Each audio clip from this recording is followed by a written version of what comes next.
16th. First of all, I'm a New York nigga. New kicks, new chicks, and new fitted. You could put me anywhere, I'ma kick it. 125th G-Dep, let's get it. I hate when niggas say you make real hip-hop. I will still fuck your bitch in Gucci flip-flops. The problem is if I say anything intelligent, you call it conscious like it's somehow not relevant. I agree that this ain't really for KOD, but say la vie out the bows in the SUV. On my way to the Black Oscars, the late Oscar Grant is getting honored. Somebody tell Ryan Coogler he's a monster. And Magic and Jordan will be the sponsors. The great Quincy Jones will pick the artist. For the Robert Glasper Ensemble. Oh, look, it's the LeBron sipping on Armand with the Simmons and the Carters and Obamas. Alright, let me not get your hopes up. The joke's up, got you niggas nervous like the ropes up. Now I'm not as melanated as the greatest, but I know chocolate Lou Gossett niggas who don't say this. Who's the nicest nigga you know? Yeah. Welcome to the Misfits of Comedy podcast. It is your boy CD Travels in the house. I have my guest today, Mrs. Cedric Sheffield. What's going on, brother? Nothing much. How are you today, sir? I guess we're going to wait for the class. Wait for the class. You know how this shit goes. It's like you come out a regular intro on stage. You gotta wait for this class. Applause. Okay. Sometimes niggas don't clap. Sometimes they don't. They don't clap at all. I clap. I see you, bitch. I can see you from here. Keep clapping. Keep it going in front of your host. Keep it going. Yeah, but anyway, there's more claps. very unexpected. A little bit of pre-com there. All right. Impromptu. All right, my brother, where you from? I'm from Atlanta, Georgia, sir. Born and raised. ATL, you need too many y'all to come on the show. It's not that many of us, but I was born on Bankhead, raised in Ben Hill. So when I got to driving out here today, I thought about Omeretta. This is not Atlanta. Oh yeah. This is Bremen. Douglasville, look, it got better out here because it definitely was time when I came out was just not a lot of us. They reminded me all the time. When I grew up, the farthest you went west was Six Flags. That's why I was about to tell you that. This did not, Douglasville does not exist, bro. This is not a real town, bro. Like, if you talking about Atlanta, I don't know nothing out here. We stopped at Six Flags, so we rode MARTA there. So you had to get the bus. I always knew when white folks were about to get a little racist, they'll be like, none of this shit was here back in the day. It was not. It was all farm. I don't even know what it was. Such. I miss the good old days, so I bet you do. I ain't gonna tell you, I don't know what happened past Six Flags. Yeah. I ain't gonna they tell all you said that. They was like, whoo, good old days when this shit was just farm and none of you niggas was here. We went for the mind bender and that was it.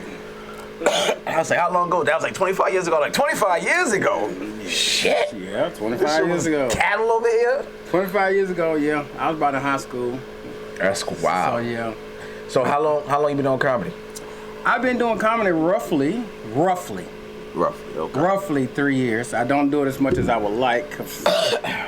Some reason I have to work this job. Because I have a mortgage and those kind of things. Right. But I don't get out to tell jokes but like roughly 3 years. Okay. I did my first open mic March 1st, 2020 as just for a bucket list.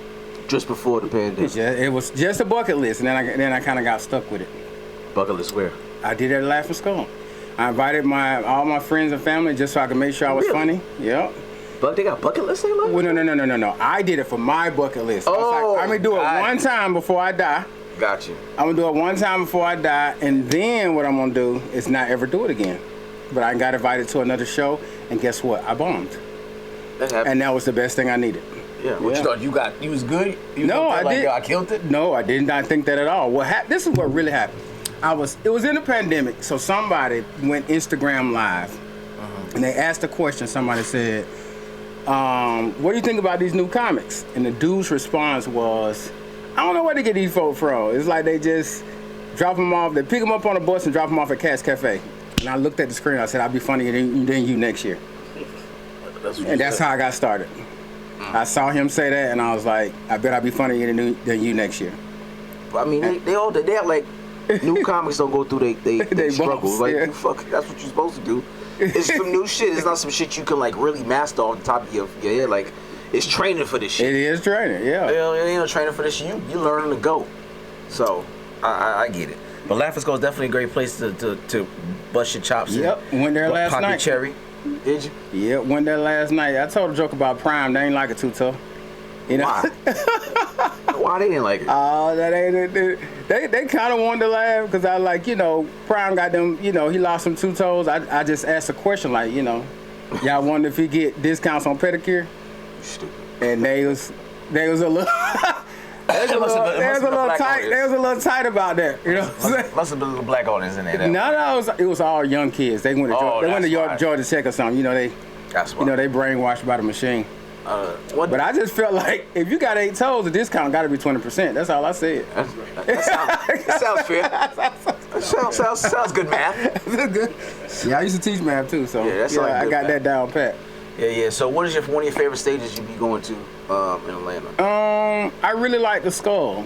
I like it because it's an open mic that actually has a crowd. A lot of times you're going where it's just a bunch of comics. Right. And you're trying to talk to them and they're not listening because they're working on their jokes. Or they trying to steal your shit. I don't know. That's the working on your joke part. That's what it is. That shit better. I can do Write that down. You think I'm playing? I'm not playing. I'm dead ass. Every time I be like, they be stealing? What? Hey, listen. You know what? Do they be stealing? You know what somebody told me? Like, I was like, what should you do in comedy? The first thing they said was don't steal. So that's it. That's the golden rule. Plus, I used to be a rapper, so... I mean, you got to be original. That's the 80s, 90s. These new ghostwriting, bro, don't steal. quote-unquote ghostwriting comedians, no. If you got it, I don't want it. Nah. You know what I'm saying? Like, if it was your girl, she can't be my girl. I had to learn, like I said, someone that's told me. how it works. You gotta be, your shit gotta be so original, so close to you. Yeah. It's hard to steal. Well, see, that's why I talk about myself. Like, right. That's why I do that. One, because I don't want to ever say anything. You know how many people I done heard tell this? I done heard this joke from 3 different comedians in the last week. This is my impression. That was Mitch McConnell. Like I done heard that joke from 3 different comedians. Right. And that's why a lot of times I don't like to talk about pop culture or anything outside, because then I know I'm going to say something that you're thinking about.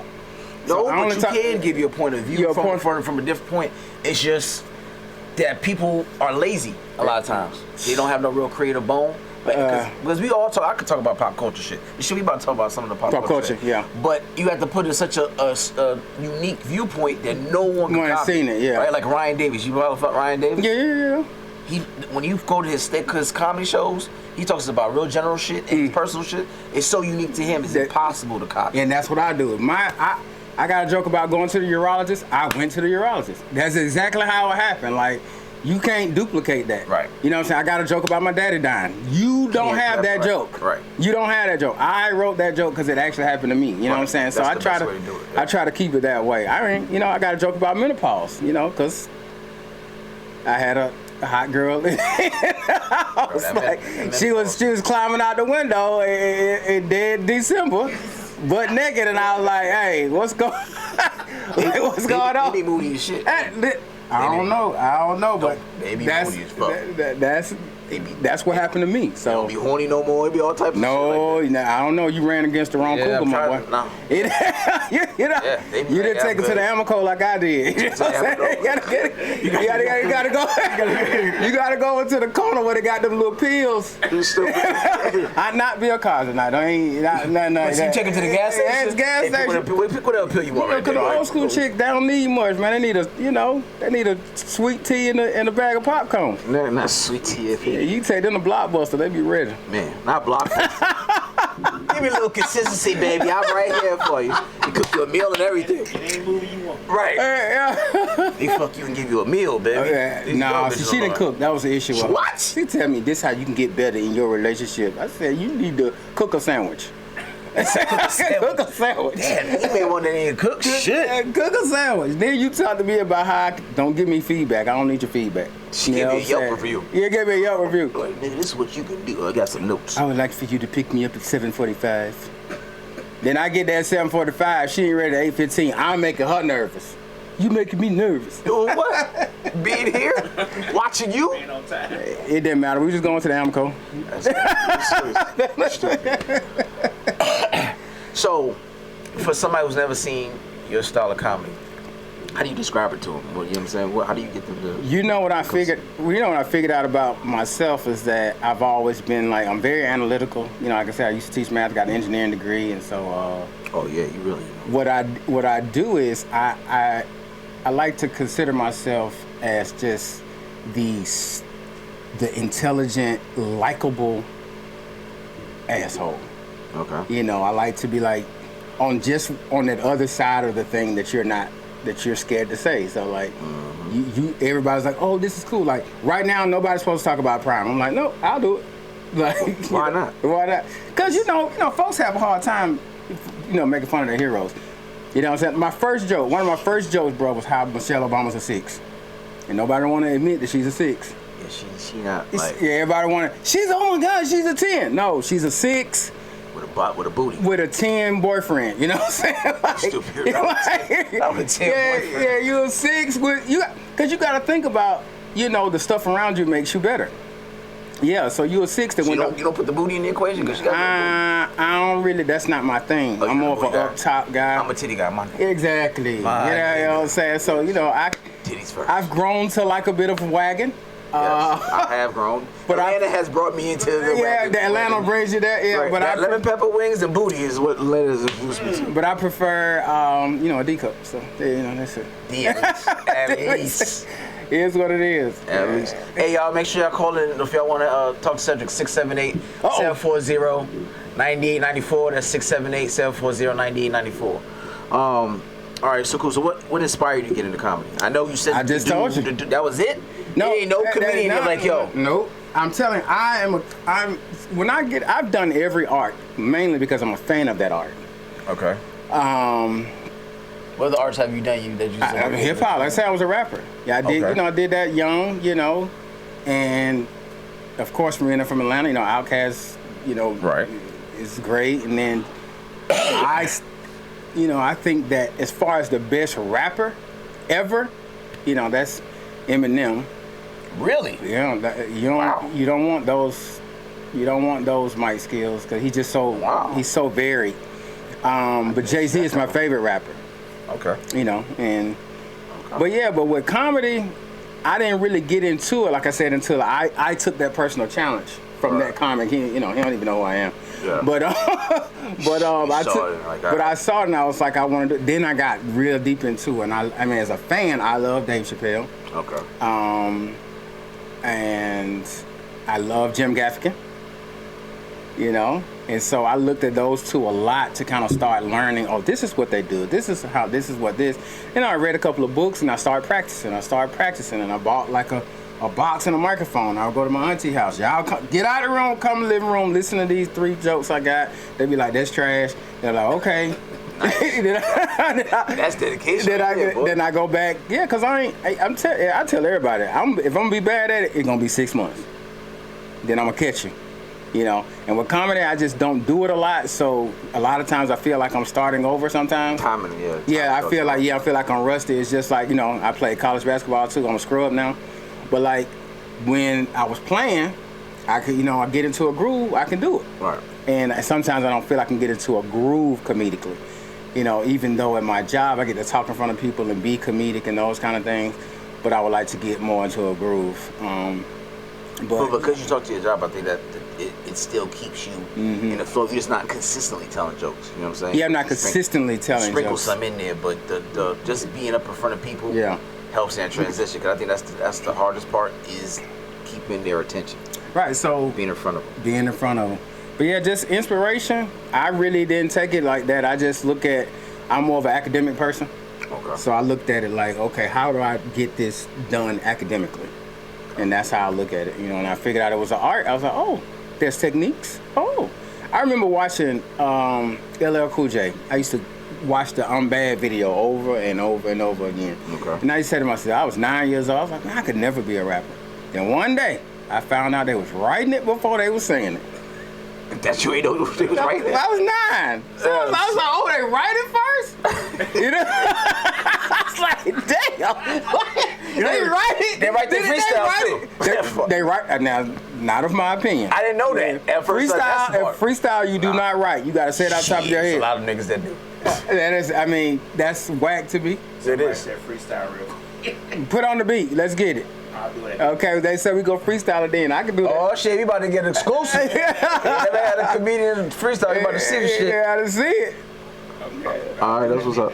Yeah, we'll do that then. All right, that's crazy. All right, so great transition. That's crazy. Absolutely. So as far as the comedy concerned, 3 years. Mm-hmm. Have you already told us your bomb story? Yeah. What is the height? What is the moment you was like, oh, this shit for me? Like, I'm fucking with this. A couple of times. Like one time I did this HOA thing. So it's like, so I work with a lady. She's like, I got the HOA. We got a party. We're gonna bring people. Can you do 20 minutes? Murder. I was like, oh yeah, like, and it was after, you know, these years of putting together these same jokes and kind of getting together. Small sets combined. And then I started being able to transition. You're like, I can't do 20 minutes. You did 5? How many 5s? How many 5s you got? Put those 5s together. Put those 5s together. And then like 2 weeks ago, I went to Gainesville and I did 15 minutes of amazing comedy. And I kind of, you know, it's just something personal. Like I want to, you know, get my fitness together. So I've stepped away from alcohol. Nice. I've stepped away from that because it gives me gout. You know what I'm saying? Like, I ain't gonna lie. I woke up one morning, my foot was hurting, but I was like, what the hell? Like, I thought it was an old fat man's disease. You know what I'm saying? Here I am. I had that shit before. You had it? Yeah, I was just limping around. So I'm looking at stuff and I'm just like, okay, I put that down. But 2 weeks ago when I was in Gainesville, I woke up with gout that morning. Foot was hurting like hell. And I was like, I know what this is. I don't even care. But what I'm about to do tonight, I'm going to have this half a margarita. And it was just like the perfect touch, man. I went up there, man, I'm telling you. It was 15 minutes of bliss, bro. Like, I knew my jokes. I knew where to go. I knew my transitions. I tried a new one in the middle. You know, snuck one in. And it's just good, you know. So I would What's like... that feeling feel like? I tell people it's almost orgasmic or out-of-body experience when you know you on and nothing you can say right now would not, the crowd ain't fucking with. Yeah. That's how, yeah. It feels like playing a basketball game and you can't miss. You can't miss. And I've been in those games where you just can't miss.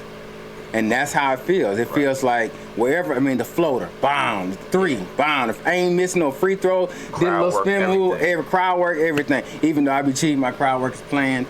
But hey, you know what I'm saying? A little bit too. Yeah. But you got to suffer. Too much spicy food. It could be. I don't know. It could be the spice. You know what I love is Mexican. So it could be the spice. I had, and they said the tomatoes. You know, but I did over the pandemic. I lost about 40 pounds. So I'm like, I'm getting better, but worse at the same time. And I don't eat the red meat, so it could be the spicy thing. Yeah. But yeah, that gout. My shit was from eating too much turkey. They said the turkey. Yeah. It was, I had it when I was on dialysis, so that shit was bad. They told me, my doctor told me, you know, the ladies always say, what's under the hatch? Nothing. He not half fishing nobody. He ain't half fishing nobody. That's nothing. You know what I'm saying? Nothing's under that. Ain't been nothing under that since I was 25. But they took, you feel my pain. 25 for you too? Boy, that thing. Yeah, I'm gonna let mine go. That thing started going downhill. You know, I'm glad I got a little facial hair.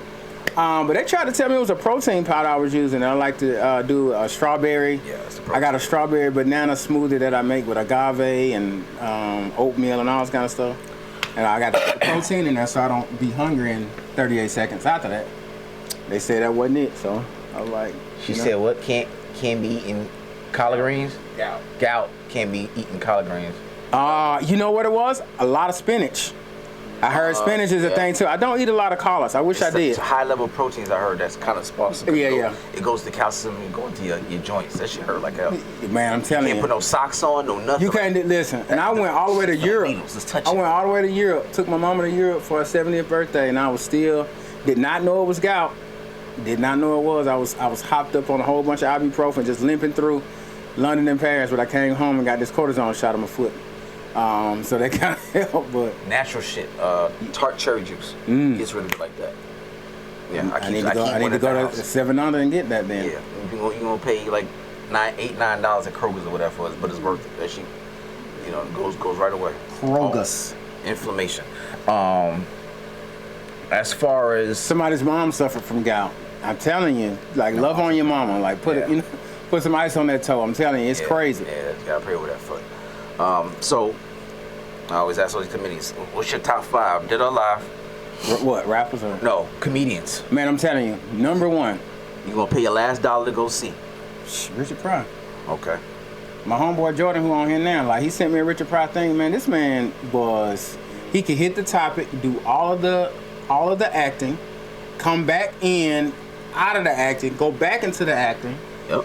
And I don't know how we feel. I know how we feel about rappers, right? You know, we say, okay, Drake wrote for Wayne, or you know, Jay-Z wrote for whatever. So we know that, you know, what's his boy's name? Damn. Mooney. We know Mooney wrote a lot of Richard Pryor stuff. Right. So I don't know how we feel about that. I don't think I care. I don't care. I don't think I care. That's fine. But He didn't write all of it. he didn't write all of it right here. He had. Was it a team or? It was more of a team. It was more of a team effort. And I think Mooney wrote a lot more for the movies he were in.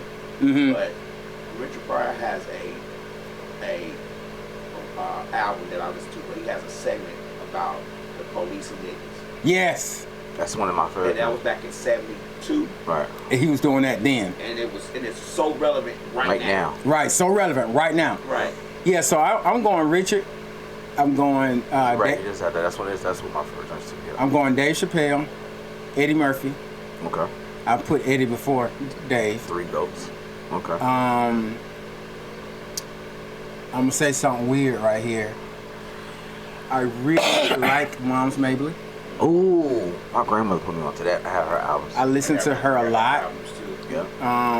Mom's Mabley. That's a classic right there. And then so we still talking about stand up.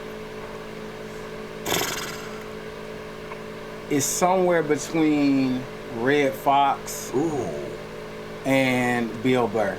I got Red Fox albums right now too. Yeah, I like Bill Burr, but it probably would be Red Fox though. Yeah, Red Fox was back then. You know, Red Fox. So I was listening to Dolomite. My grandmother really, if I thought about it, she introduced me to comedy. I didn't think about comedy as nowhere near a Bible thing until she was having these listening parties at her house with the records. These records that you need. These are yeah. I'm like house full of people, and I'm supposed to be inside watching cartoons, and I'm hearing these drinking, eating around the record like an album release party. Listen to these records, laughing their ass off, and I wanted that. I want to be able to make people laugh like this. Yeah, see, I think the first that was a little. My aunt kind of put me onto Mom's Mabley. But for my generation, which I think it's the same as we used to sneak to watch Def Comedy Jam. Like that was the thing. It was at 12 o'clock. It was 12 o'clock. Yep. Friday night. Yep. If you had HBO, most of us didn't, so you had to go to your homeboy house who had HBO. And that was the stuff that I really, really liked. You know, but at that point I was just a fan of it, you know. Still am. I'll go to a comedy show before My first thing I watched was Raw. Oh yeah, I did see Raw. At 9. We had no business seeing that at 9, yeah. I saw it at 9. I snuck and see my grandmother's watching, laughing. I don't know what the fuck I was laughing at. I went to the movies and saw it. You saw it? You went to the movies? Yeah, he was. I couldn't. No, I saw it in. Tim talking about that motherfucker. I was in hype. I think I had. When was Raw? 88? I was already. About 89. 89. Yeah, I was 10. I was 10 or 11. Yeah, you're smart ass. Yeah, that nigga talking about that Wonder Bread shit, that nigga burger, like those shit, I was dying. Like, yo, I just had one of those burgers, so I can relate to all that shit. Any of the sexual shit, of course, no. But no. Yeah. I'm like, oh, I got the ice cream. You can handle like all that shit.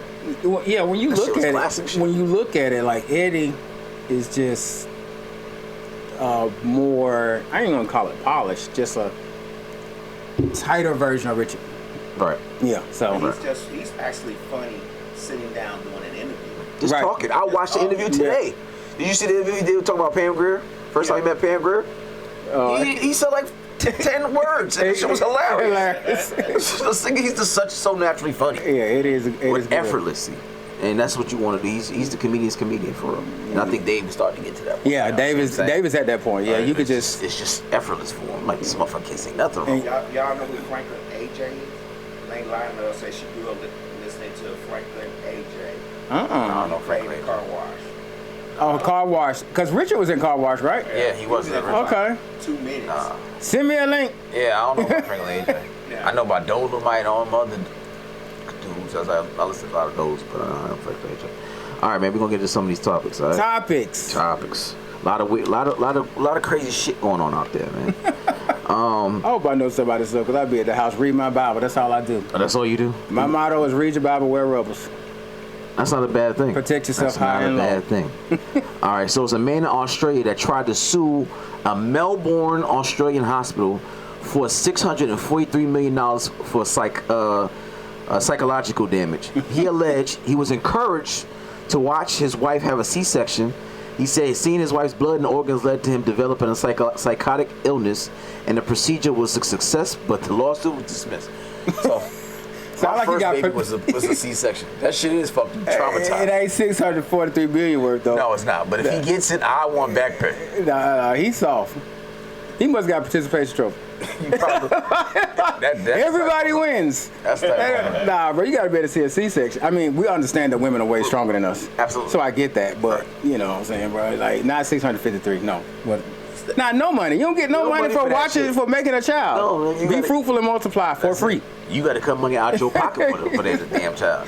Yo, my damn, when the doctor did my ex-wife's C-section, that nigga was talking about going on vacation. I'm like, nigga, you don't want to focus? No, he is focused. This is talking like it's nothing. Like he just cutting steaks. Like this is his profession. I'm like, what the fuck? Pay attention. This is his profession. He was focused. He knew what he was doing. He's like, Dad, you okay? You need to sit down. You got to go woozy. And I was kind of, but I was like, nah, I'm gonna push through. I'm good. I'm looking at this motherfucker shift organs around like he said, and just cut through her flesh. And you hear that sound, it's like you don't ever forget that shit. I got my whole face busted up playing flag football. Whole left side gashed open. Lady came in, was talking to everybody with a needle and thread. How y'all doing? What y'all have for dinner? Yeah. Oh, you work at AT&T? My husband works there. Sold me right up. Come back in 3 weeks. My periodontist did this shit to me last week. I got sutures in my mouth right now. They was doing oral surgery and the same thing. She was talking, yeah, so Mr. Trout, and asking me questions. Bitch, you know I can't respond. My mouth is wide open with gauze in it and numb as fuck. So what do you want me to say? I went to the orthodontist today. They don't care nothing about you. They don't. That bill was something stupid. I paid up front. Oh yeah, I did too. I mean, I do too. They was like, we want $4,500. I was like, here, they don't call me no more. Oh, you good? My shit was $550. I'm like, $550. Shit. Thank God for HSA plans, because that's how I did. Swipe the fucking card. Like that shit. All right, so you got the U.S. military is asking the American public to help them find a missing $80 million F-35 fighter jet. The pilot jumped out, and the jet is now flying on autopilot. It was last seen in South Carolina. What the fuck you think? It made him jump out before the plane wasn't crashing. Cause he's Tom Cruise, bro. Nah, nigga. He's Maverick, bro. I bet that nigga forgot his phone. No, he's Maverick, bro. He got his phone at home. No, he's Maverick. He was chasing that girl. He tried to figure out where that girl was. He thought he was about to die. He tried to get it to Mach 10, and it's over. Nah, bro, no. How you got a plane on autopilot? Nigga got a Tesla plane and this shit just flying. So that's what they said. That's why they can't get y'all these planes in the air, because y'all can put no gas on them. Somebody, I know my plane. That's the first thing I heard. I said, that nigga forgot his phone at home. Wife's left with his phone. He nigga try to get out that back to that. They said, if you see a plane flying over South Carolina, was last seen. Like it's a missing child. It's hours. What the fuck you gonna do though? What you gonna call the air police? Or who you gonna call to say, hey, I saw that plane? What if the plane got to get back home? They found it 2 days later in the open field. Why do y'all know this stuff? Do y'all have jobs? Like, what do y'all do? She be really reading. Like, and I'm glad she said it because she verified this shit's real. Yes. 2 days later. Did that shit crash or just landed by itself? This brilliant lady knows about gout. She knows about Richard Pryor. She knows about the plane. She is one of our. Okay. She's definitely consistent. She's on my page. She's probably a member of the CIA too. She gathered information. She is one of our top viewers. Although you might want to vet her. She's about resource. That next package won't be from Amazon. Oh, okay. It'll be from she posted. Lilo Lady Love. Yeah. That shit crazy though. All right, so let's see. It's funny, man. Y'all be coming up with. So the Gil Press said, Gil Press and her husband, the lady's name Gil Press, Warren Press, relocate from a premium economy to a regular economy seat on a 13-hour flight from Paris to Singapore due to a gassy dog. The New Zealand couple sought compensation from Singapore Airlines and ultimately received approximately $1,410 over a fart, which they then plan to donate to an organization that pairs vision-impaired individuals with service dogs. I mean, that's some Robin Hood. You know what I'm saying? Like, you gonna put me next to a gassy dog, nigga? Not for 13 hours. Send that shit to Michael Vick. Hey, this is they did you wrong. Vic did his time. Put that shit on your books. I don't know. Stinky dog. That's pretty bad though. Like, I don't 13 hours. Yeah, I don't want no. Plane. I don't think the dog should be on the plane. I don't. But I understand they got service dogs now and all this kind of thing. I don't know what kind of service they're giving you. But you know, you can't be rough because at work we have a comfort dog. So I don't know. Job? Mm-hmm. Which I'd all pet the dog and feed it and all kinds of No, if you're lonely, you can take the dog with you on the road. If you're having a bad day, you can hang out with the dog. You can put just one dog. One dog. So what happens if you lonely at the same time someone's having a bad day? I don't know, but that dog has an ID. He works at my job. Shut. I don't know if he gets a paycheck, but he definitely has an ID. He has to check in just like everybody else. I got joint custody of a dog. Joint custody of the dog. Actually, I don't know. I think the dog had a household. This motherfucker come from a two-parent household. Like, yeah, I'm just gonna go to work real quick, Mom. Yeah, but he works. He works at the job. But you know, if you have an anxiety, having a bad day, you can definitely ride around with the dog, and you know he'll keep you comfortable. So. Oh wow. But I don't know if he has Crystal the night before. He can't hang out with me. Used to. You know what I'm saying? A little Chipotle. He can't fuck with you? No, lactose. I don't need no lactose intolerant dogs. Hell kicking no. it with me. That's funny as shit. Now that's a fucking dog y'all got. That's some new shit. I got it. Again, my job is failing me again. I feel like y'all got these topics out on white encyclopedias. Bruh, you got these topics. At this point, I've been doing this so long, to be honest, I don't even have to search for the shit. Oh, I got the shit. I got enough shit for a couple, because niggas must be, hey, talk about that. Oh, do they? Oh. Before I used to research, at this point, they just throw it at me. Yeah, they want to hear their shit talked about. So they be like, yeah, talk about it. So I just scoot through my files. Just scoot through, okay. All right, so you got a Florida mom named Amy Kemper. Oh, that Florida started out, Florida man. is always a state that always give me some good shit every time. Florida is Florida. Man, listen. Her name is Amy Kemper. She has been arrested for child neglect after leaving her 11-year-old son alone in a hotel room with a dead man. The disturbing incident took place at the Hammock Beach Resort in Palm Coast, Florida on September 9th when Kemper had allegedly engaged in a drug-fueled threesome with two older men. Oh, she deserved to go to jail. Her son was a cockroach, if you didn't know. It is reported that one of the men tragically lost his life following this night with Kemper, and the third person involved, they went out to go get something to eat. Authorities said that the boy was left unattended with a lifeless body for numerous hours. So the two other motherfuckers was hungry and left this old 60. He was 60 when he died. With this 11-year-old. I blame the 11-year-old. Walk out the room, bro. You blame the 11-year-old? Yeah, walk out the room, bro. He was taking a nap. The 11-year-old didn't know he died. When he woke up, he should have left the room. He never woke up. Is the point? You know what I'm saying? The little boy woke up. The man died in his sleep. Yeah, but you left the little boy in there. He should have walked out the room, called the police. Oh. I'm tired of us making excuses for these children. No. Definitely wasn't black. No. Black child. Exactly. Like Mama, what you doing? Why you taking these dicks to the face? Yeah, we making excuses for these kids. Nah, bro, like leave. Like, no excuse for that. I bet you he was on his game. That's what it is. He was on the game. Just distracted him, man. Go ahead. I can't leave. Fucking my mom in the ass. I'm just going ahead. He's on the 58th level of Minecraft. Bro, nigga on Fortnite. That Fortnite has to get them kids to get zombies. I stopped playing video games long time ago in the 1900s. So I don't know. So yeah, that motherfucker, 11 years old, in the room, mama having a threesome on drugs. That shit's some traumatizing shit. Yeah. That's some traumatizing shit. A defects. Your mom being bukkake dog. Why you fucking? Like that shit phony on computer screen. Oh he shit! He is now in the system. He's now Bow Wow and like Mike. Stupid. His only hope is a pair of tennis shoes from The Wire. That's it. Right. Obviously, you don't have a daddy at home, so. My daddy did. Oh, you mean his? I'm talking about him. I'm talking about your daddy. I don't know shit about your daddy. He was a great man. Okay. All right. All right. So, how you got? Chad Johnson. You watch football, of course. Yeah. Yeah. All right. NFL wide receiver. He said he spoke about how his fiance wants him to sign a prenup, and took the time to explain why he refused to do so to Shannon Sharp. According to the former NFL football player, the reason why he's refusing to sign a prenup is because his wife is the provider now, and he enjoys being a stay-at-home dad and had the luxury of not working and able to play video games all day and take the kids to First school. of all, Ocho's a comedian. He just want to make us laugh. He was No, like, she really do work and he's chilling.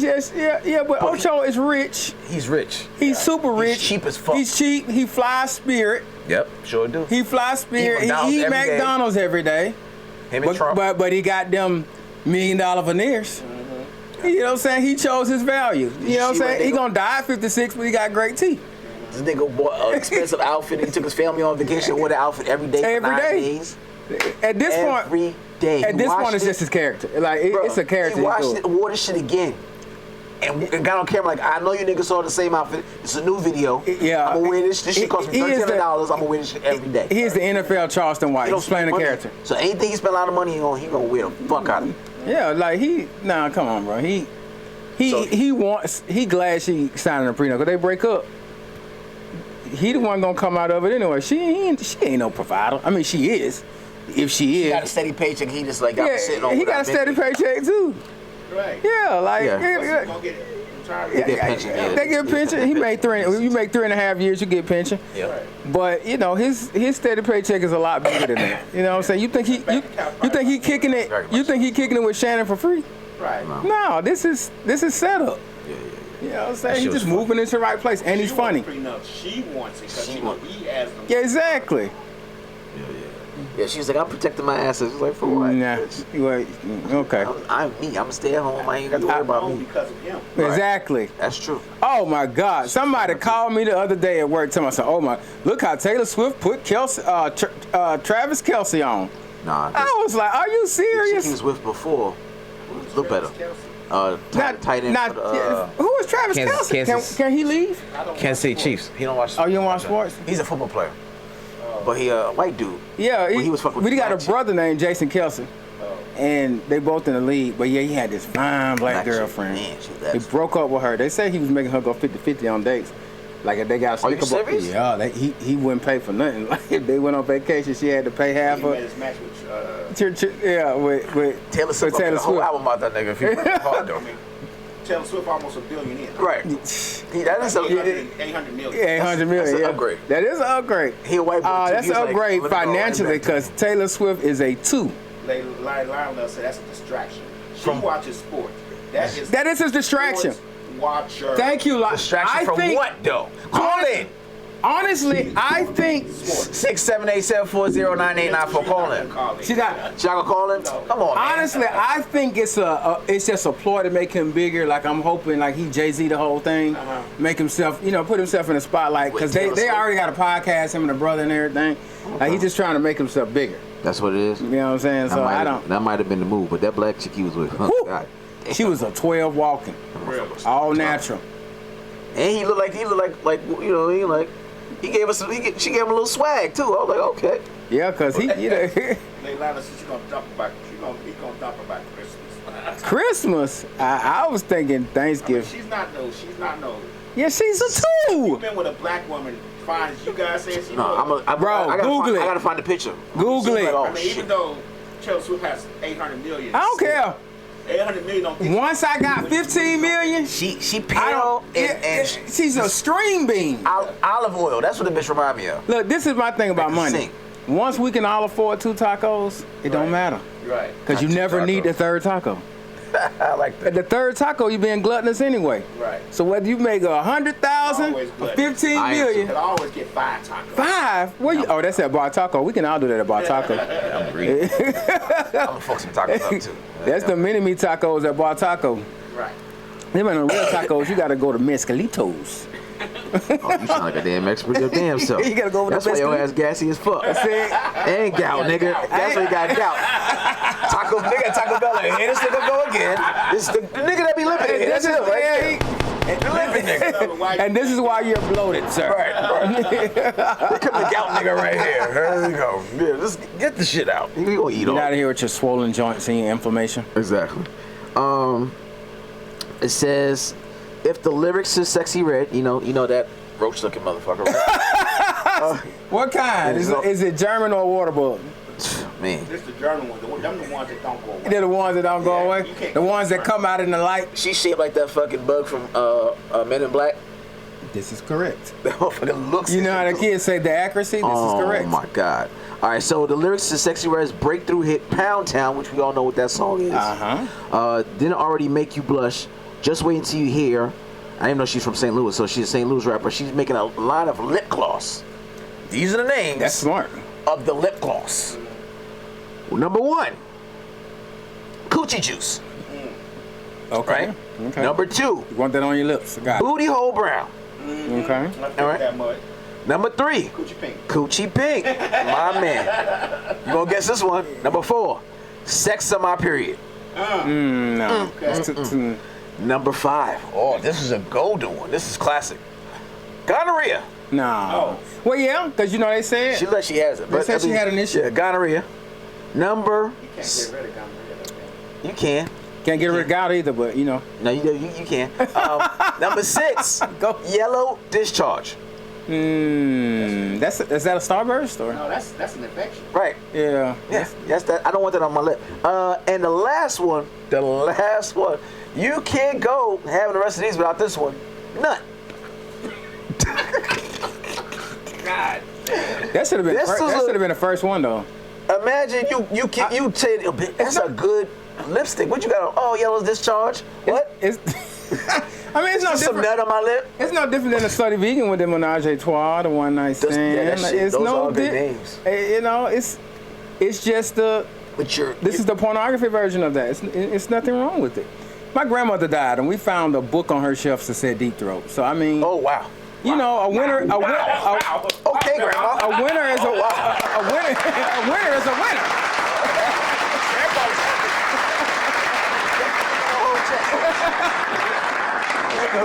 I don't need nothing. That's why they ain't never argue. Exactly. Peace, You're peace right, in the house. Right. You're what I'm right, honey. Deep throat. Jesus. Yeah. Jesus Christ. There's a lily in the valley. Make you look at grandma. Right. Kiss your grandmother with that mouth? Yeah, Grandma, I hold on. I know the fucking book what you be reading. Yeah, you know what I'm That's saying? hilarious. See, Wow. so you know, it ain't like it's new under the sun. They was, I mean, Y'all want to see some wild stuff? Read your Bible. shit. Read it. Is You want to see the jump off? Read it. They did have orgies back then. I'm trying to tell niggas. I did a joke about that shit. about bringing bringing back dignity to side chicks, but calling them It's a better simple. name, calling them concubines. That's all it was. And the black chicks in there did not like that shit. You know what I'm saying? It was like, fuck you. I'm like, bitch, if we keep out more dignified in the side shit like concubines, I think it would be good. That's a great You got to name. get a better name. We need to start bringing that. Oh, like, nigga, there was a bunch of concubines in the Bible. God was good with it. Everybody had one. It's just all about, because look, They even had concubines in China, like Right. the king of China who first put the South and North China together. Right. He had 170. If your wife can't give you no kids, you can't throw the bitch away. You gotta go get you your servant. She get babies. I'ma fuck her tonight, okay? That's it. well, see that, I mean, You really understand? All right, nigga. so like, grandma's book of deep throat. Right, understand it. What does that telling be you. said is understood. and as a serious moment, you know, God is going to have his way regardless. Like, you know, we're studying right now in my Bible study how even in barren stuff, God going to have his way. So even if it's ratchet, you think it's ratchet? Like, it's going to come out good. You're going to come out on the other end of it. So I just want women to understand that the side chick shit ain't no new shit. It ain't new. Embrace it. It just you know, it is what it is. It's just they put another name on it, but it's concubines. you know, and a lot of times it wasn't our idea. Right. When Abraham and Sarah was barren, Sarah was the one who was like, hey, my homegirl want to holler at you. It was her aide. Yeah, Hagar. It was a servant. Me? Yeah. The one with the big Abraham was titties. like, you want her to come? Right. I'm like, oh. You're like the one with the big titties. I wasn't even looking at her like that. But since you said on my way, Since you said it, here it come. who am I to deny? Now we got Once we do this, Right. ain't no going back. now we got two nations that are still at odds to this day. Right. Listen, if y'all don't hear nothing from Mr. Sheffield today, read your Bibles.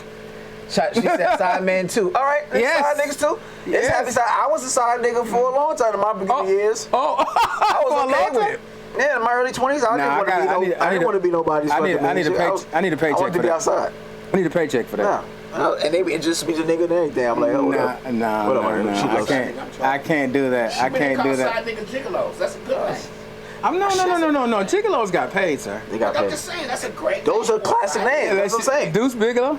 Yeah, you got to bring classic names back. I think Classic the names. You got to bring the games. Gigolos, concubines. It's, Concubine sounds really good. I ain't never thought about that. I'm just reading a book.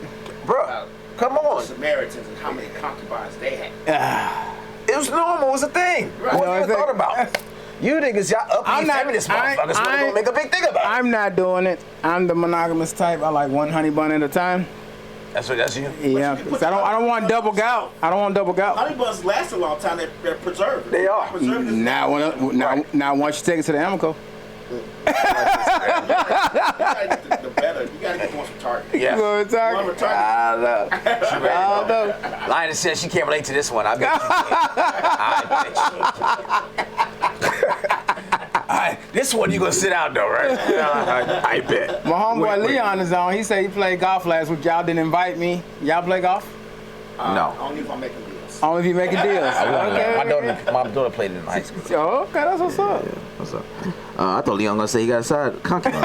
Nah, Leon ain't. I was told that people play golf because they can make deals quietly without anybody listening to their conversation. This is correct. That's true. That's what's sticks You up. be bad enough. You be bad enough just to let your boss beat you so you can get promoted. That's true. Yeah. That's true. So I Even definitely if you're better than him, play yourself down. Not me though. I like to win at everything. So you gotta take this whooping Shit like in your face. in your face. They got a pick still. See you at the office on Monday, sir.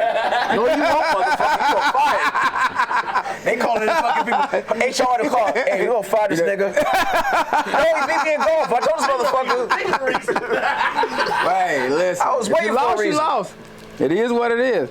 Hell no. All right, so they got a 23-year-old Mexican rapper named Don Sur I'm done, sir. that surgically implanted gold chains into his head to serve as his hair as part of his look. So he has like, So how you go through TSA? I have no idea. He Mexican, he probably just go climb over the wall. Get him to coach you. Get him to cut you that way. Listen, I did not make that joke. My Mexican friends, it was him. I did.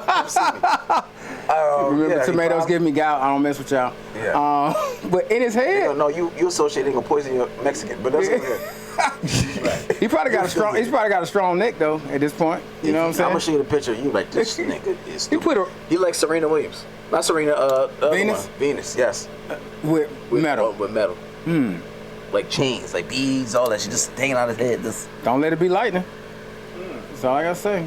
yeah, like is it? It's a rap for his ass. He not sneaking out that night. Brain chain. This is not his name. He says Don Sir, not Brain chain. Yeah. What she said? My man ain't. My man ain't never cheated on me. Why don't I have no legs? Why he don't have no legs? Now you know why he don't have no legs. Oh, what man? Wow. Okay, Fatal No, Attraction. Keisha, I have not been drinking. This is just me being me. This is me being me. I have not been drinking. I just told these people I don't drink alcohol no more. I got gout. I can't have fun in life anymore. So she ain't used to you talking like this. That's what she said. Oh no, this is my best friend. She know exactly who I am. I don't know why she Well, acting like I've been she- drinking. Okay. Watermelon. Oh, I have been drinking. Stay hydrated. All right. So you got this is one of our last ones. All right. So Netherlands metro trains outside of Rotterdam overshot the station's stop blocks and found itself suspended 10 meters above the ground, Gravity gonna get you. precariously perched on this plastic tail of a whale sculpture. This shit was crazy the way it looked. Unfortunately, the metro operator managed to free themselves from the train without sustaining any injuries. Notably, there was no passengers aboard during the incident. Martin Strugis, the artist behind the sculpture featuring two tails emerging from beneath the elevated metro line, expressed his surprise as the sculpture's resilience. He said, "I'm amazed that it's that strong. When plastic has stood for 20 years, he don't expect it to still be able to hold up a train worth tons." I plead the fifth. That nigga was drunk. Like when all that you start reading, you like He was drunk. I just couldn't even digest it. I couldn't comprehend none of it. So I'ma just like He was saying that the train was supposed to stop in the air. And no, the train. You know how like metro, like how you have the train out Marta. here. Marta. We don't have no air. But you know what I'm saying. Yeah. It's outside, but it's on the whatever It's on the it is. thing, yeah. So it didn't stop all the way. It went right through the blocks. So maybe he's going to the last stop at the station. Mm-hmm. It went through that block. He thought it was gonna stay. It didn't stop. Uncoincidentally, it's a sculpture of a whale outside, and that's what stopped the shit. So it's dangling off the track, and the only thing it's holding is a whale's tail And that motherfucker was just standing there. Somehow he was able to climb down off of it. Well, but there was nobody on the train. Safety first. That nigga's getting fired. He's getting. Ain't no round of golf that's gonna save his job. Now, the round of golf could save it. Nah. Listen, I'm telling you. Listen, there's some people who can get saved from that. Like, I'm telling you. A whole train? You seen Scandal? That's Scandal? That's when you got Kerry Washington. What's that lady name? What's her name? Kerry Washington. No, what's her TV name? Olivia Pope. Olivia Pope can get you out of anything. When you fucking and sucking something, yes. Not when you. I didn't ask you about your mechanism, sir. I'm just saying. I didn't ask you about the conduit. How did you get there? This is Misfits of Comedy. That's what we are. Misfits of Comedy. That's how she gets you out of it. No, it's dead real. Don't talk about stop it. That's dead ass. No, ain't no way. Yeah. Ain't no way. Yeah, the well was in the way. That's the way I say it. Shit, the well wasn't there. That train is out of here, baby. And everybody underneath that motherfucker. That shit perched up perfectly. That wheel was like, I got you, nigga. So, yeah, that nigga by far is definitely losing his job. And Lab is getting motherfucking song, a beat ready. Let me get you out of this. You gonna freestyle, sir. Oh, they said I got a freestyle. We gonna hear these MC skills. Let me get hydrated. So who jumping in on this freestyle? Not me. Because that's my biggest issue. I'm from the South Bronx and I can't freestyle worth shit. You from the South Bronx? I used to get teased about that shit all the time. Don't you start. You can't hoop either? I could definitely ball. Oh, you can hoop? Okay. The ball by ass but you from New York, got to be able to hoop, yeah, ball rap, basketball all day. Draw a picture. I can draw. Tap I'm very dance. artistic. But rapping, when niggas start doing that cipher, I'm like face with skateboards. Yep. Skateboard, something. When I start fucking seeing ciphers, I'm like, let me sit this one out. I'm gonna go. I ain't freestyling years, but here we go.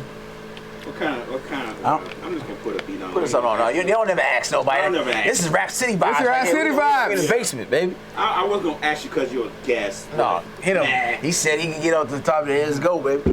Yeah, we don't write it. I wouldn't even have a written rap to cheat. If I wouldn't know where to go to cheat. So why are you looking at give us your social so people can look you up and follow you. Y'all should find me on My Everyday Dope on everything. That's Facebook, Instagram, and the Twitter. Even though I don't be on there no more because I don't like Elon. It's X now. Yeah, it's X now. Yeah. So Which stands for pretty much porn. yeah. So find me on on My Everyday Dope. I have a podcast on What are you looking for? I gotta hook you up. I got a podcast called Everyday Dope where I get people on there and tell them how dope they are because I feel like everybody has something to add to this world. So you have guests on there? I do. Okay. I do. I have like my guest right here. I have Keisha who was on there who is like the Olivia Pope of my life. Whatever I mess up, she fixes. I also have Aisha Taylor here who has the Sisters in Business Expo who's from Brooklyn. Nice. Who travels around the United States and has an expo where black women can showcase their businesses. And yeah, I put people on there and just tell them how amazing they are so that we can build a dope community.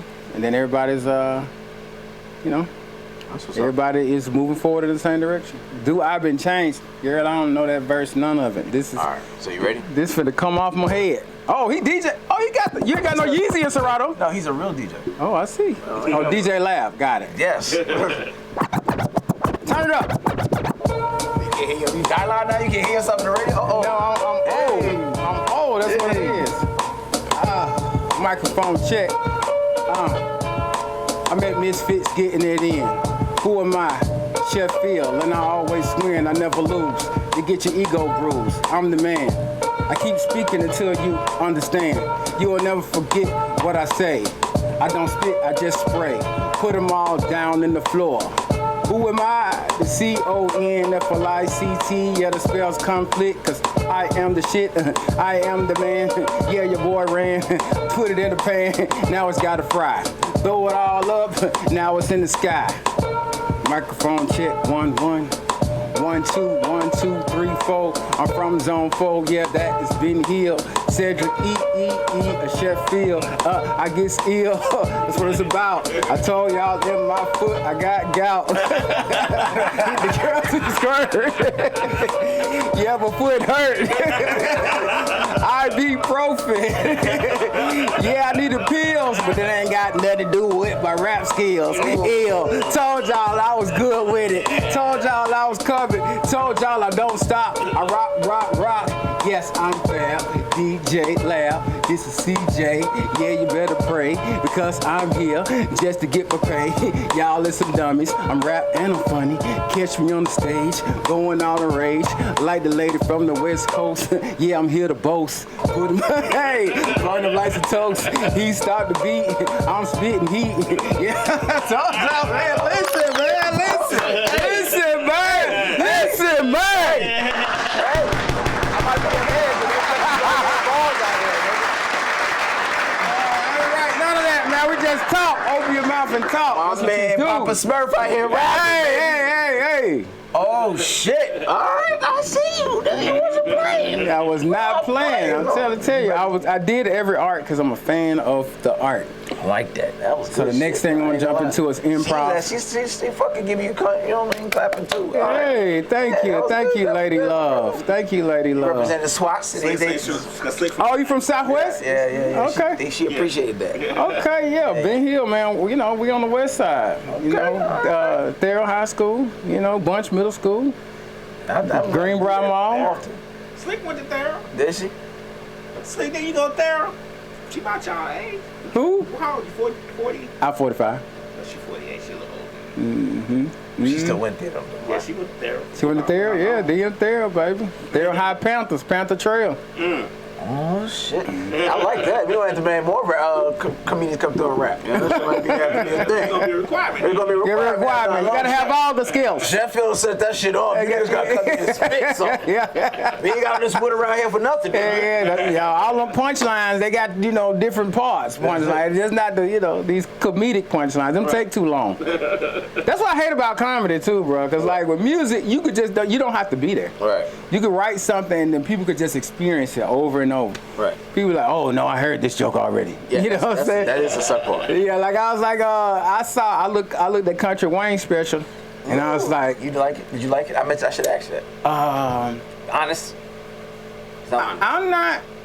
I give it a 7. Oh yeah, you good? I think give about 6. Yeah, because I think so. The one bit that he did about how he used to work for his uncle, I was like, I heard that a while ago. I did hear that. And I think sometimes you have enough resources, right? You have enough resources where you can make things better. Yeah. Like, there's no way if I'm somebody, I will find all of y'all. I'm like, okay, bro, I got to do an hour. Here we go. Punch my shit up. Let's punch it up. Like, I may have some of the stuff that I want to talk about, but let's get into it and I can do it a lot faster, and all I got to do is practice it. Because I'm going to tell you, like, it's a lot of stuff that I'm working on a bit about this too. Like, all my friends, they're excellent, and I'm telling them how I'm going to, like, really dedicate myself to mediocrity because it's just too much work to be excellent. Right. Like, it is. Like, That's true. Yeah, it's too, like, I got to be excellent all the time. Right. But I am excellent at talking. That I'm good at. I ain't gonna say I'm the best joke writer. Right. But I'm an excellent purveyor of the words. Right. So if I got a group that's better at writing, then let's do that. Right. I'm not gonna do anything outside of myself though. Right. I want to talk about my stuff. No, I wouldn't say that. But yeah, I don't think. I heard, You should- I yeah. feel a lot of Facebook, a lot of comedians on different groups, right, platforms. A lot of people was like, oh yeah, he took that joke from such and such, and they started tagging motherfuckers. Yeah, they were saying that. They was tagging. I was like, yeah, and that goes back to that's what I be saying. Niggas be taking shit to use at a better platform. So now I'm in this platform. You can't use that no more. Yeah, you Because now can't do it. it's You can't- Country Wayne's joke. Oh, you saying Country Wayne's Wayne's joke. Nigga, I've been saying this shit since Forever. '88. And he took it from me, but because he went on that platform, he used it. Yep. Now it's Because I've seen him at Atlanta Comedy Theater as a surprise guest to Ryan Davis. Okay. Ryan Davis brought a bunch of internet motherfuckers out, right? he loves the internet people. Right? And he's one of the few people from the internet that I think transitioned well. It's Who, a lot Country of No, Ryan Davis. Oh yeah, that's because he was a good stand-up Right. anyway. So he's a good stand-up, but then the other motherfuckers that was on there, he brought maybe 7 people. Out that 7, maybe 'Cause he 2 brings was Desi funny. with him a lot, Country Wayne was the last person to come up. I was like, oh no, this ain't it. This ain't it. I saw that, I was like, nah, this ain't it. But, he has a following, a strong Man, following. that's all you need. He doesn't curse. All you need now. That's the only thing. He does not And curse. That's what sold it. Yeah, I noticed that on the special. I was like, oh, he does. I thought about it on the special. I was like, oh, he doesn't He cuss. said a little curse. He said like darn and gosh. He said darn and gosh. That's exactly what it Bitch is. and hoe. I heard. Oh, bitch and hoe. Did he? He said hoe. He didn't say bitch. Oh. He said hoe. Oh, right. I saw. Yeah, I think he said words that are in the Bible. Right. He said it's stuff that he wants his grandmother and his friends to be able to watch. That's why he I did it. heard him cuss. Right. Oh yeah. Okay. It's not like the fucking motherfucker. Now he's not doing that. He not doing. But his stuff was, I mean, It was.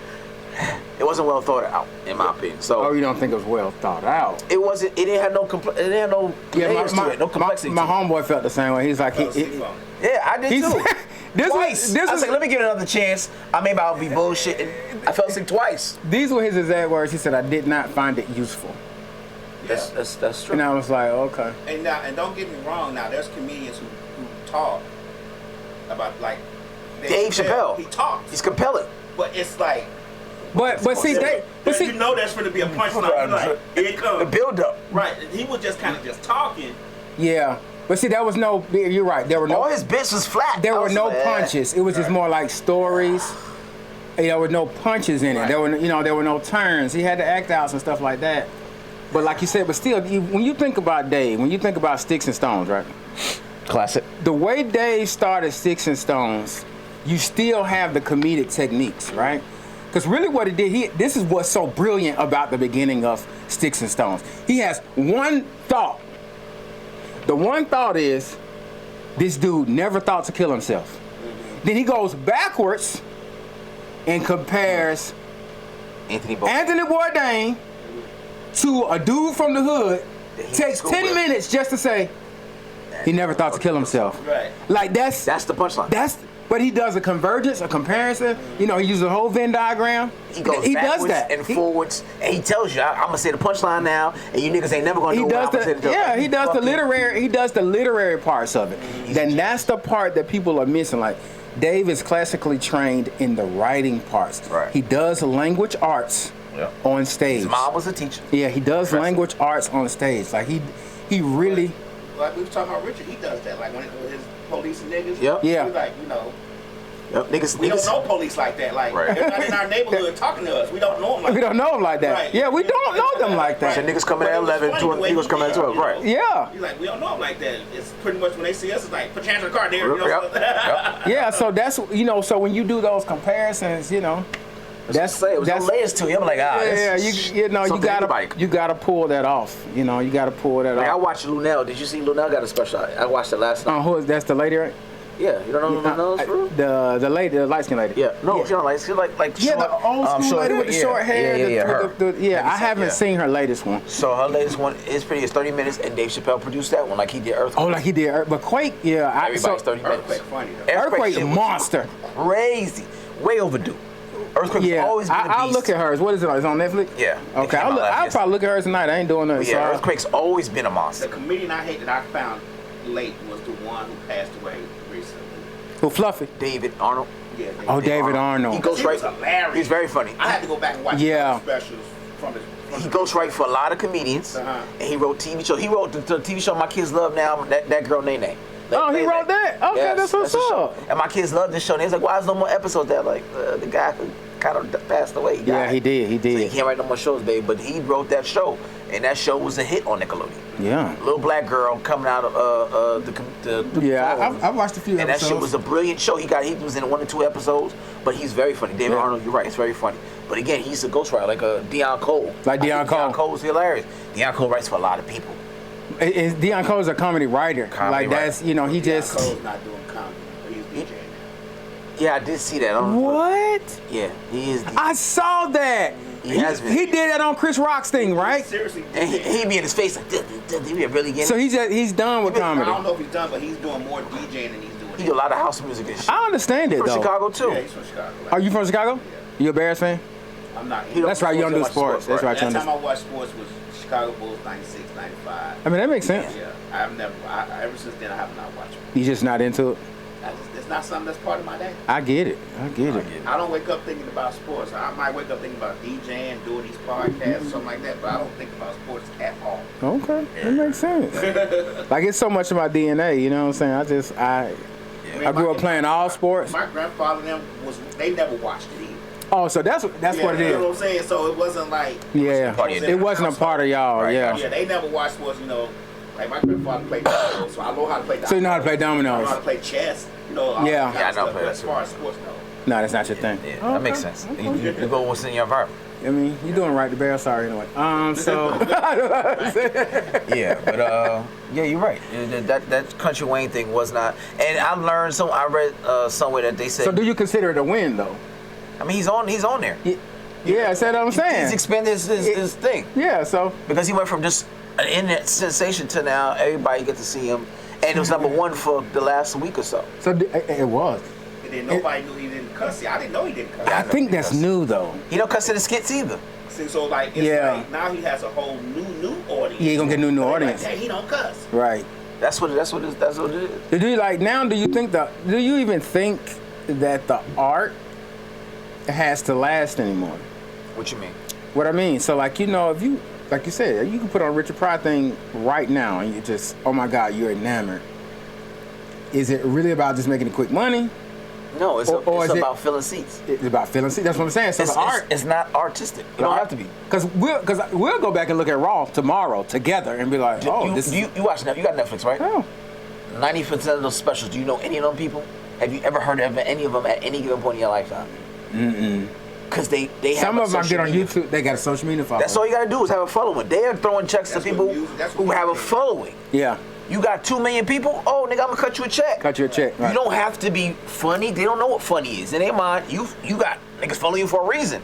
This shit has got to equate to So views. it's got to equate to views. So that's all it is.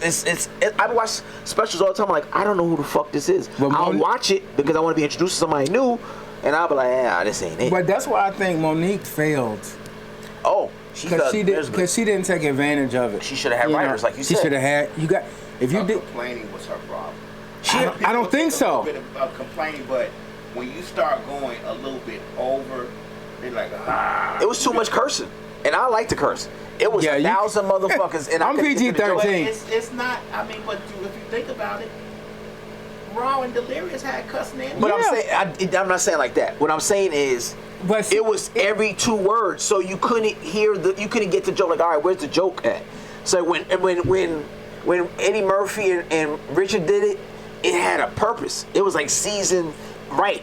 She did it so monotonously. You be like, just get to this motherfucker here. And I did motherfucker in the teeth my ass, motherfucker. Yeah. It's like, all right, I just want to get through the joke so I can understand. When she got to the punchline, I was like, yeah, I'm motherfuckered out. That was part of your punchline, and it would have hit. But because you said motherfucker 39 times before, this motherfucker don't hit. Like Slick said, cussing is becoming mainstream. You see it on TV. No, I cuss, and I'm a fan of And I cussing. be watching. It's got to be in the right. Yeah, It is. It's got to be in the right spot though. It's It like is. you DJing, you know, the dun dun dun dun or the scratch. Like it can't be overdone. It has to be perfect. It loses value. Like You have to know your audience, because like I won't scratch if I'm with an older audience. Right. I don't do that. Like older audience and stuff. I really don't do a lot of scratching because people don't want to hear you fucking scratching. They want to hear Music. They want to hear music. Back in the day, though, Nah, I want to hear you you wanted to scratch. hear the scratch. I want to hear I want to scratching. see you show I grew up off on for that. 30 seconds. Now I'll do it for a little bit, but I don't do it a whole bunch. I grew up on that. Yeah, we grew I up don't on talk that. on the mic. No, you grew up- gotta Old school. I know that, When too. I came up DJing, They did all that. 53. The DJ didn't talk. The MC talked. This is facts. I don't talk on the mic because I didn't grow up doing that. So there's certain things that you have to equate that to. Right. These are the facts. I get that. I get Jay-Z, that. I mean, Jazzy Jeff just not started talking on the mic because if you remember his older videos, he had someone else Mm-hmm. talking for him. And he's a beast. Right. Yeah, I don't think niggas understand. Jazzy Jeff Jazzy Jeff a monster. really gets busy. Yeah, it's, Yeah, I saw a video of him doing a set somewhere. And that motherfucker killed for 20 minutes. so yeah. you taking Jazzy? You taking DJ check? AM, and I think he made DJ AM cry. 'Cause it was his venue. He was just a guest DJ. Jazzy Jeff was a guest. Was that the DJ. same? It might have been the same He thing. was in Vegas. Yeah, I think that's what it was. And I was watching that video. I was like, God damn, I Right. forgot.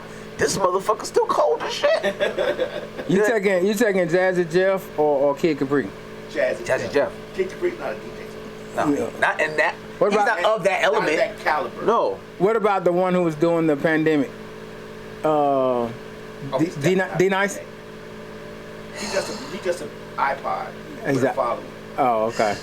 He's an iPod with the. Yeah. and I said it. He's an iPod with a following. And the only reason he got such a following because he already had a following. Because he was in New York. Rapping. Oh, yeah. That's what I'm saying. I thought D-Nice was a rapper. That was my thing. He DJ too? Now, he did something that I was told to do, but I didn't listen. What? Okay, you was hard-headed. He played music during the pandemic, and that what grew his platform. That did grow his platform. He kept coming back on. He kept coming back on. He kept coming back on, and that made people follow him. Yeah, that was I right. was told to do that day one of the pandemic. And you never My did. friend Slick was like, why don't you just go on DJ? Everybody at home, just DJ for a couple hours. In my mind, because I'm such a perfectionist, I'm like, it's got to be right. No, it I gotta don't. set it up right. I got to do this right. The camera got to be right. You just turn it on. Just go. And all I had to do was just turn it on. Just turn it on. Look, I hate to see And this. that's Niggas how ain't he that. grew his following. That's why he's known as a DJ now. But he's not really a DJ. He's a iPod with a following. And he can get those venues now because he has 3 million people. Following. And then he has a lot of stars, you know, a lot of blue checks that follow. Right. Exactly. And with that kind of following, they're like, oh, the blue check following, they post his stuff, and that may be 2, 4, 5 more million people. You know what I'm saying? Yeah, So like CJ say, it's about asses in the seats. So that was saying. So the art doesn't have to last. So No. 5 years from now, we don't have to sit and listen to that Country Wayne because we don't even care that he failed. If you know, we just It's not a classic. I mean, so, look, Yeah. DJing is this now. I mean, I could take this anywhere. DJ, press a couple of buttons, and be done. It's not the 2 turntables and the mixer anymore. yeah, my roommate was. I had to carry his crates. Right. You can't gotta carry no crates. This your crate right there. because overall, like I don't even feel like people even care about stand up.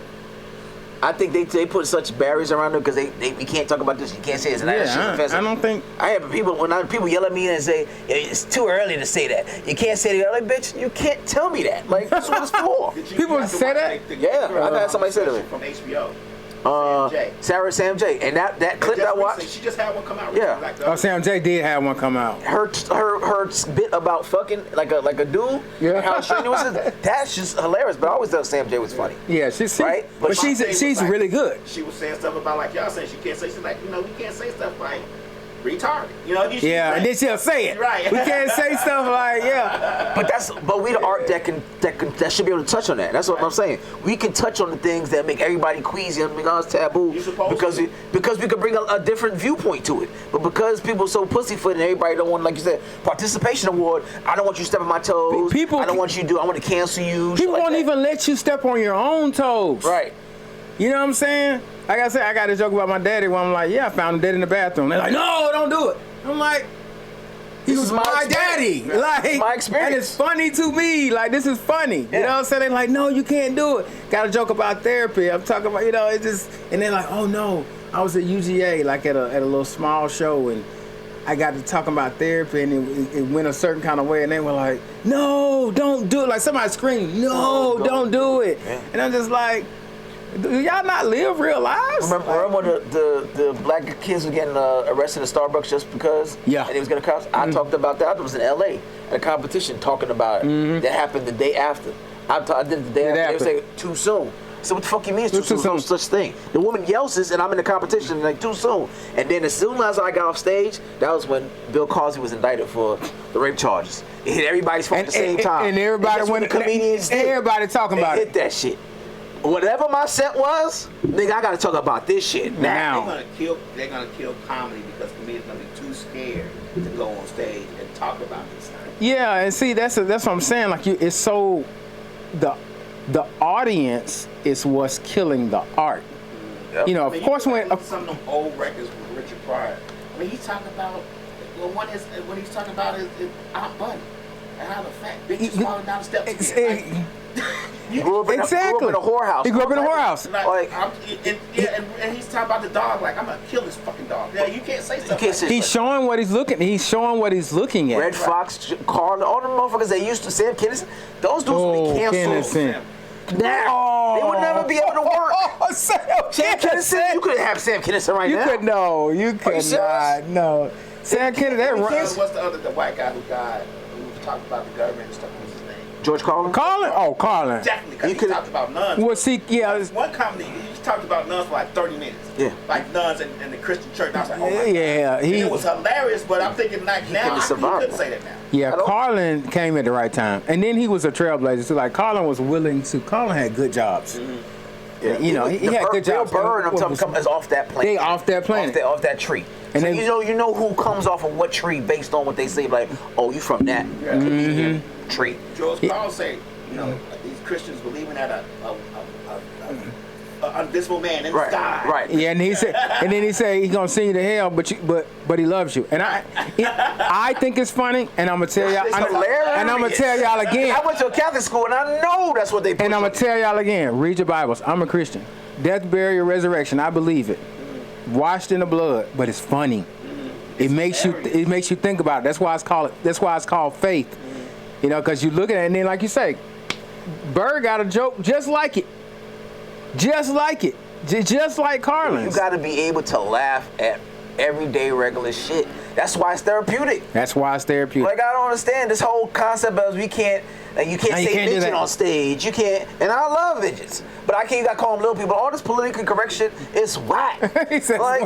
like, come on, just let us fucking live. Because I want the comedian to walk that razor's edge. I like my comedians edgy. Comedy, I want him to talk the shit like make me uncomfortable. Yeah. Like what was that? What was his name? Black comedian. He was talking. I mean, his comedy was so ratchet. Corey Holcomb. That's Corey my favorite Holcomb. comedian. Are you like Corey? He's in my top 5. Okay. Corey talks about women so bad. Right. You want to know? No, he doesn't. He tells them the truth. He tells them what I'm saying. He tells them what we can't say. No, look, I know that. But look, have you ever been to a Corey Holcomb show? Not in live. I've been to every Corey Holcomb show. Every time he comes here, I guarantee. That's somebody else that said, your last dollar, I don't give a fuck what I got. That's your one. He's buying last dollar, him and Capone. When I go to every Corey Holcomb show, 90% of the people in the audience are women. That's weird. So I can't believe you say most of the motherfuckers in there are there to hear him trash talk and say all types of you bitches, but you bitches pussy is terrible. Like all day. And he is killing. This shit is hilarious. I mean, his timing is great. The best. His timing is impeccable. I used to think Lavelle was like that. I think he lost weight and it went away. You have to learn how to pause. And like I didn't understand. I thought you got to learn. No, keep going. You it can't be no dead space. No. You got to know when to say it, when to pause, nigga. This is part of his act. If you see him, he drinks and he drinks at the right time. So he'll say a joke and then he'll do the punchline and then drink. And what he's doing is allowing the audience to catch up to the joke. Yeah.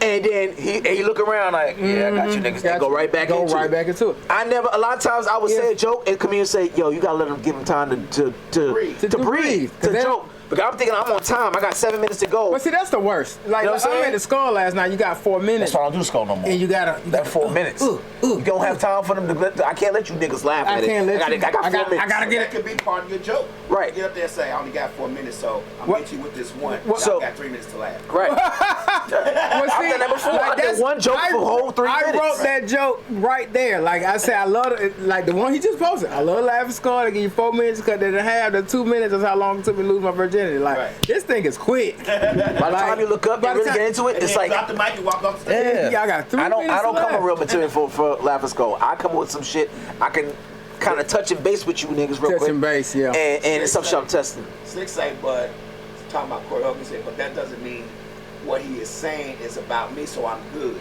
That's why the women go. Oh my God! Belle Crawford, she says he's not hungry anymore. Oh yeah. He's a star now. Are you talking about literally? He's not hungry. That's because he lost weight. But that's feel like a jab. That is good. That's good. That's good. That right here, you can't use it. Yeah. You can't steal it. That's good. He's not hungry anymore. Lavelle. He is a star now. You're correct. Yeah, I always like Lavelle. Yeah. But you have to know when the timing is everything, and that's the part of when you be saying like I don't do enough time, and I be beating myself up too. That I'm like, man, I'm so thought processing. I see you at Smith's. Right. Like in front of a big crowd. How you get on there?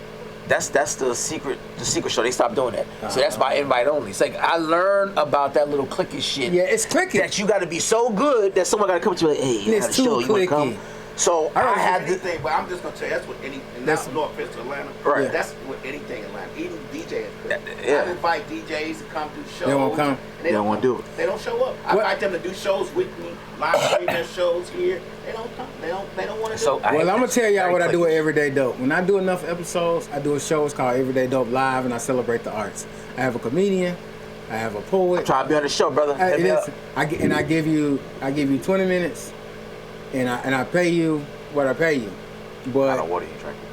what kind of? Oh, Yeah, dude, just like what kind of water you drinking? oh, this is I got this out of Whole Foods. It's called Alkaline. I don't know what it's called, but it's out of Whole Foods, like a little gallon. And I just pour it in here. And that's not Whole Foods. It's called off the side of the building. Man, that's good shit right there. But I hit a half a gallon of this every day. Man, you might have liquor in that shit. You dropped that shit twice. It's my gout, guys. It's my gout. I'm unbalanced. But yeah, I do a show because one thing I'm telling you. And you know what's crazy about the secret room?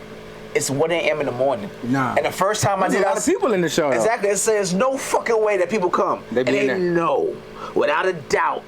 I'm in there like 12:45 a.m. tired. I gotta take a nap before I do this shit. I'm like, it's 2 people here. This shit ain't gonna fill up. When I say this shit is wall to fucking wall, every time. They be in there. They be in there ready to listen. Why they stop doing it?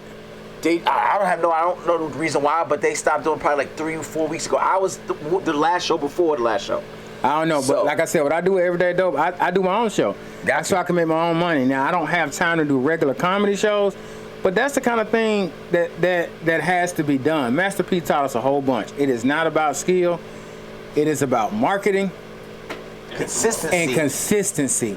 You're selling consistency, doing the right thing. Like, I don't get out a lot, but when I get out, I try to kill.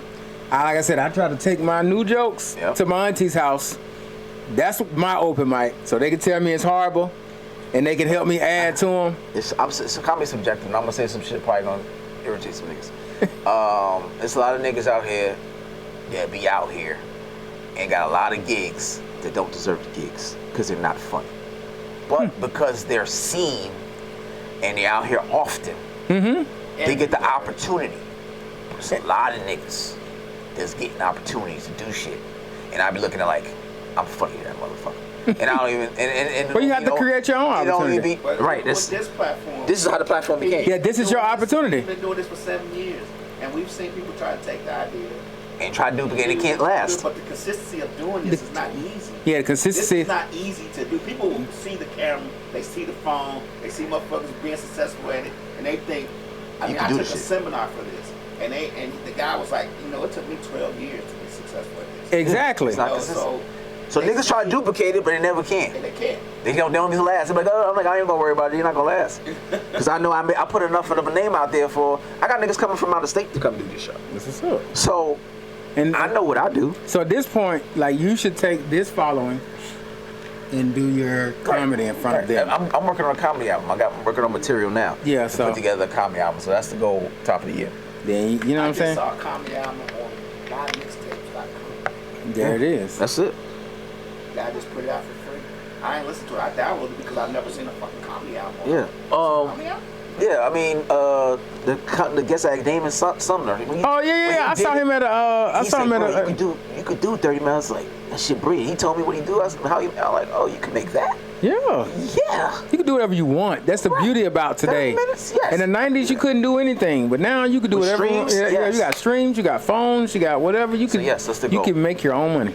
So I go with. I'm a perfectionist, similar like you, and like Lab. I'll sit out and they be like, you got any shows? No, because I'm writing whole new shit, and I want the shit to be so fresh and new and deep to me that when I put it out there, because when you do specials, anybody know doing specials, you can't use them anymore. He's dead. That's why. It's dead. Yeah, it's out there. You can't say, oh, I heard this shit on your special. Do some new shit. It's done. Done. So I gotta make some shit that I know that I'm okay with. Once it goes out, it's gone. I ain't gotta worry about visiting it no more.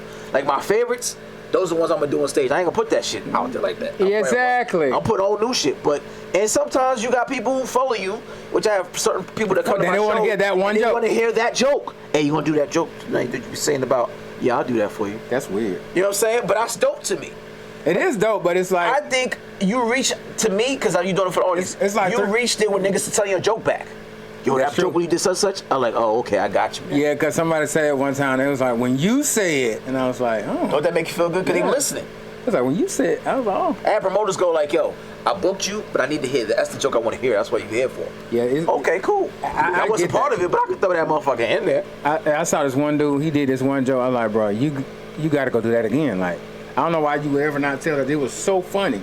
Yeah. It was this joke about this girl dropping out of college, and she was mad because she was like an art major. He was like, you could have got your degree at Michael's. Nigga, I'm gonna give him a shout out. His name is Daniel Delano. You know Daniel? Little skinny Daniel. Man, Daniel. He been on the show. Daniel be killing, bro. Daniel's funny as fuck. Daniel be killing. I told Daniel whenever I make big, he's gonna be on the show. Yeah, that motherfucker's naturally funny and he doesn't try. For no reason. He doesn't try. He's young Daniel as fuck, funny, bro. Time and good. What's the name that used to be with y'all? Who? The little skinny guy. Who did the porn star. That time when we had Duchess and them in, he did the porn star impersonation. He did the. Damn, we got me going 7 years worth of shit. Porn star. I think I know what you're talking about. Karaoke after the show. Oh, damn, I can't. I see his face. I can't say his fucking name. I know exactly. He had the beard. Yeah. Yeah. He's funny. He's actually funny, but he don't even do comedy. He does, and I asked him that. He said he gets so fucking nervous. Yeah, it wrecks his brain. He's like, he did the impersonation just off the dome. The person he was impersonating actually commented Wesley Pipes on the video. Wesley Pipes. He's commenting Wesley Pipes, and Wesley Pipes comment on the fucking video. Right. Started following us. That's how good that shit was. That's how good it was. But I'm like, bro, why don't you? He's like, I get such panic attacks. Like this shit happens. I've gotten panic attacks, and he said just going up there makes him so nervous that he can't. Yeah, I talk all the time, so I just don't care. I might. You gotta not care. Yeah. You gotta almost. Like a lot of people are like, yo, you gotta just do it for you. Don't. That's what I do it for. Like, you can't be up there like, oh my god, and that's why I have to learn how to not be in my head like, oh, they silent. You know what I'm saying? Man, fuck it. At this point, if I'm a bomb, the shit perfectly. So how you feel about bar and grills? I don't mind doing them. It's great. It's great work. I hate them. I don't like them, but this is what makes it better. You know why? Because they don't come in here for you. That's the worst. If you can get their attention, I did I hit them in the face with a joke that I know is gonna punch them in their face. Like, hold up, stop talking. I gotta hear what this motherfucker gotta say. So I do those type of jokes first because I know they're not paying attention. And what you do, because you do math, you gotta learn how to divide the room. All right, so this is the room that's talking loud. I need to conquer 70%. This is the room I need to get. 3/5. If I get you niggas right here, they're gonna have to listen. They're gonna have to listen. They laughing so hard. So my attention, I'll literally turn the mic like I'm talking to you motherfuckers over here. But these ones acting funny. I'll point the shit out. And I'm saying it, and I'm making them laugh so consistently, they start quieting. Yeah, they start. Many times I've been comedians be like, yo, I featured for comedians that was headliners. Like, I appreciate that because the other motherfuckers they were still talking. Right. So I have to grab their attention in such a way that now they want to listen to him. Yeah. Because now I already set the table. That's what you gotta do. All right, nigga, follow after that. Follow. That's what I'm. I just be like, 15 minutes, you gonna pay me what? I don't want to compete with wings and hookah. I'm gonna light that shit on fire. That's my goal. It's like if I see comedians that I know is funny, I'm gonna rise to the occasion. Rise to the occasion. I don't know about. I'm sure Lab is like, well, you see somebody that you know, that motherfucker really gets busy on the set. Oh, you gonna make me rise to the occasion? Yeah. Whatever this shit was, time to throw my best together, cause these niggas is gonna come with it. I get that. And you want to match that shit, cause afterwards everybody talking. You don't want to be that weak. You don't want to be that weak. Like, you got a weak set, nigga. Shut up. Yeah. No. So, I definitely like to compete. I just don't want to compete with wings. Yeah, you did. Don't pay me the wings. I passed that stage. All right, y'all. This has been a hell of a show. You in a little overtime, but it's all good. Again, follow my man Cedric Serfield. My everyday dope. And we will be back next week. Of course, same bat time, same bat channel at 8 o'clock on Wednesdays. If you have not watched this show, you need to watch it again for whatever reason. I need you to look for this on Spotify, SoundCloud, iTunes, Google Play, Roku TV, Amazon Music, YouTube, Instagram, Misfits of Comedy, Facebook, Misfits of Comedy. Man, we on everything. It ain't fucking. There's no reason for you to say you ain't watched this. All right. If y'all a fan of Sheffield, you're his family, whatever, y'all can hear it, listen to it in the car, or listen to it while you wash dishes, while you're reading the Bible, whatever it is. Read your Bible. All right. Everybody. All right. The baby evangelist that raps over here. And tells jokes. I'm the governor of Christians that cuss. I am shit. All right, y'all. See you next week. Chris Classic. 2016. First of all, I'm a New York nigga. New kicks, new chicks, and new fitted. You could put me anywhere, I'ma kick it. 125th G-Dep, let's get it. I hate when niggas say you make real hip-hop. I will still fuck your bitch in Gucci flip-flops. The problem is if I say anything intelligent, you call it conscious like it's somehow not relevant.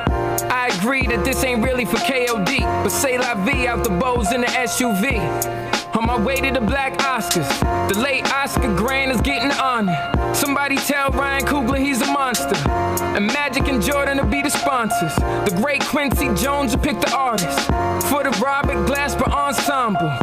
Oh, look, it's the LeBron sipping on our mom with the Simmons and the Carters and Obama.